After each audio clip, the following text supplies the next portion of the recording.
বন্ধুরা, আজকের গল্পের আসরে তোমাদের জন্য থাকছে গোপাল ভাঁড়ের কেষ্টার বেগার। মহারাজ কৃষ্ণচন্দ্রের হুকুম, যদি কেউ তার রাজ্যে হরিনাম বা কৃষ্ণ নাম না করে জলস্পর্শ করে তবে তিনি তাকে শুলে চড়াবেন। খবরটা রাষ্ট্র হওয়ার সঙ্গে সঙ্গে রাজ্যের সকলের টনক নড়ে গেল। মহারাজ মন্ত্রী ও উজিরদের দ্বারা ঘরে ঘরে তার হুকুমটা পালিত হচ্ছে কিনা পরীক্ষা করে দেখছেন। অবশেষে একদিন নিজেই গিয়ে উঠলেন গোপালের বাড়িতে। আজ তিনি পরীক্ষা করবেন গোপাল তার হুকুম মানছে কিনা। মহারাজ গোপালের ঘরের ভেতর চালের মেঠের আড়ালে বসে রইলেন। এমন সময় গোপাল চান করে একটা ভিজে গামছা গলায় জড়িয়ে ঘরে এসে পাকা যোগীর মতো ধ্যানে উপবিষ্ট হলো।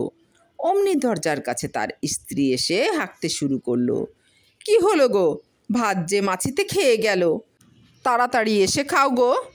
গোপাল নিশ্চুপ, কিন্তু একবার নয়, তিনবারের বার যখন তার স্ত্রী অনুরূপভাবে বিরক্তির সুরে ডেকে উঠল, তখন গোপাল চোখ বুজে উত্তর দিল, সে তো বুঝতে পারছি, কিন্তু উপায় যে নেই। ভাতগুলো একটু ঢেকে রাখো, আগে কেষ্টার বেগার খাটি, তারপর খাওয়া।